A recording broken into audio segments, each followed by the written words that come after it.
Welcome friends, आपका मेरे कहानियों के इस घर में बहुत बहुत स्वागत है। आज की कहानी है जीवन साथी। मिथिला जी, आप कुछ कमजोर सी दिखाई पड़ रही हैं। क्या समय से फल और दूध लेना बंद कर दिया है? छत पर कपड़े फैलाकर लौटती मिथिला जी को हाँफते हुए देखकर महेश जी ने पूछा।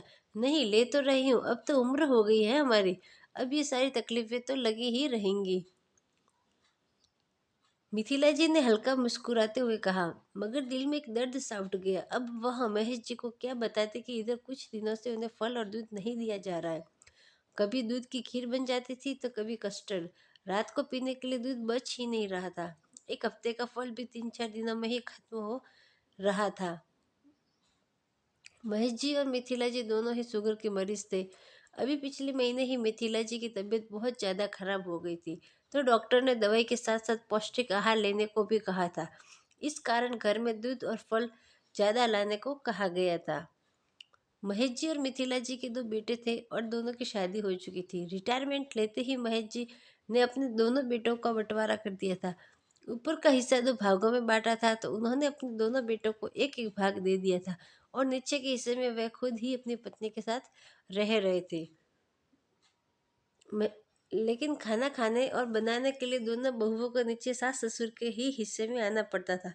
खाना बनाने की जिम्मेदारी दोनों बहुओं ने बांट कर रखी थी। सुबह का खाना बड़ी बहू तो रात का खाना छोटी बहू बनाती थी। इसी तरह घर का राशन भी बारी बारी से दोनों बेटे ही भरते थे। रिटायरमेंट से पहले ज़्यादातर बाहर के काम महेश जी ही किया करते थे और रसोई घर में मिथिला जी की चलती थी। लेकिन महेश जी ने अपने रिटायरमेंट के साथ साथ मिथिला जी को भी रसोई घर से रिटायरमेंट दिलवा दी थी। एक दिन मिथिला जी की तबीयत ज़्यादा खराब हो गई, तो महेश जी ने कहा कि वो रात का दूध हल्दी डालकर बना लाते हैं। रसोई घर में देखा तो वहाँ दूध खत्म हो चुका था। उन्हें एक बार को तो बहुत गुस्सा आया कि इतना सारा दूध आखिर खत्म कैसे हो गया। फ्रिज खोलकर देखा तो फ्रिज में 2-4 फल ही बचे थे, जबकि अभी हफ्ते के पूरे 4 दिन बाकी थे। वापस आकर मिथिला जी को बोला, दूध तो खत्म हो गया है, आप ये फल खा लीजिए। अगली सुबह जब बड़ी बहू खाना बनाने के लिए आई तो महेश जी ने उससे पूछा कि कल रात को दूध खत्म हो गया था, अगर दूध कम पड़ रहा हो तो मैं और मंगवा लूँ। बड़ी बहू घबरा गई और बोलने लगी, उसका काम तो सुबह ही खत्म हो जाता है, इसलिए उसे नहीं पता। छोटी बहू से पूछने पर उसने भी कुछ ऐसा ही उत्तर दिया। शाम को महेश जी को सोच मग्न देख मिथिला जी ने कारण पूछा, तो उल्टा महेश जी पूछ बैठे, आप बताइए, घर में कुछ ऐसा तो नहीं हो रहा जो मैं नहीं जानता? आपको मेरी कसम है। मिथिला जी मना करने वाली थी, मगर कसम की बात सुनकर खामोश हो गई। मन में कुछ दिनों पहले की घटना जीवंत हो उठी। बहुओं की कई बातें कानों में गूंजने लगी।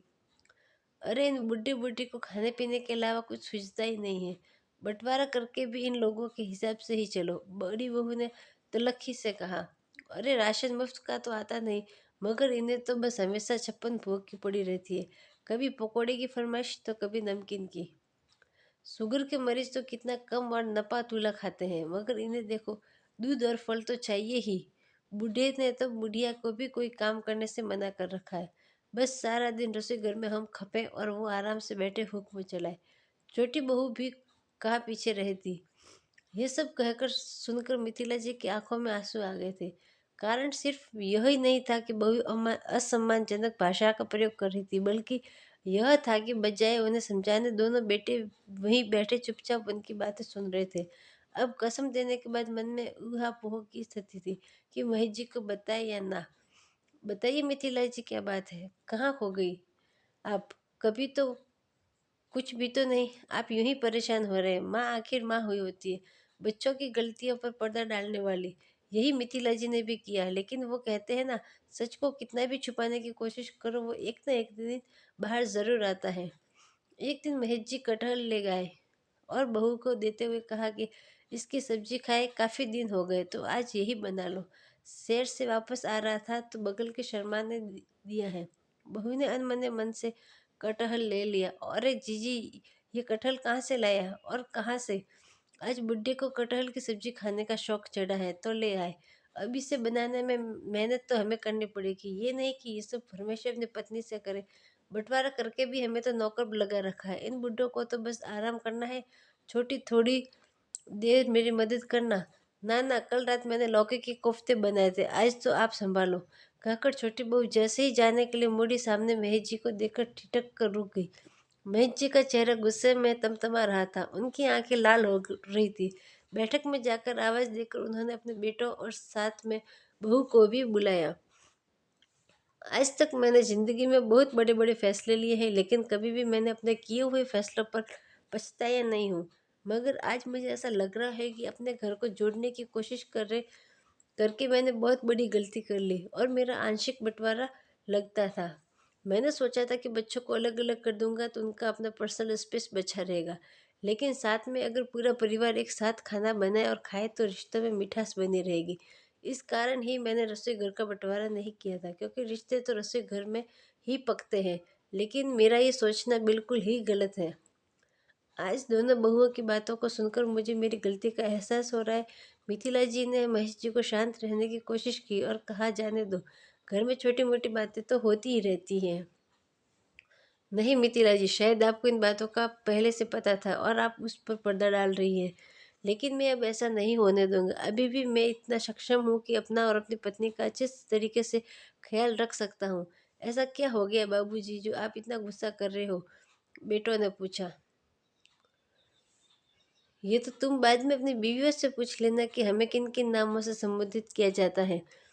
पहले तुम लोग मेरी बात सुनो। आज मैं अपनी गलती सुधार रहा हूँ और रसोई घर का बंटवारा भी कर रहा हूँ। आज से तुम दोनों अपना अपना रसोई घर अपने घर के हिसाब से ही बनाना और हमारी चिंता करना छोड़ दे। मैं अभी इतना बूढ़ा भी नहीं हुआ कि अपनी बीमार पत्नी की सेवा न कर सकूं, और मेरा पेंशन हमारे खर्चे के लिए काफ़ी होगा। मैंने सोचा था कि हम सब एक साथ रहेंगे, लेकिन शायद तुम लोगों को अपने माँ बाप की छोटी छोटी खुशियाँ भी भारी लगने लगी हैं। आज मुझे पता चल रहा है तुम्हारी माँ को, जब भी पूछता था कि फल और दूध लिया कि नहीं तो वो टाल क्यों जाती थी। जिस माँ ने जिंदगी भर तुम लोगों की फरमाइशें और जिद को पूरा किया, आज इस वक्त तुम लोगों के पास उनके लिए दूध और फल के भी पैसे नहीं है। अगर ऐसी बात थी तो मुझसे कहा होता, मैं खरीद कर ला देता। उनकी बातों को दोनों बहुएं सर झुकाए सुन रही थी। आखिर गलती तो उन्हीं की थी, और उनकी इस गलती में साथ दिया महेश जी के बेटों ने। महेश जी मिथिला जी को लेकर अपने कमरे में चले गए।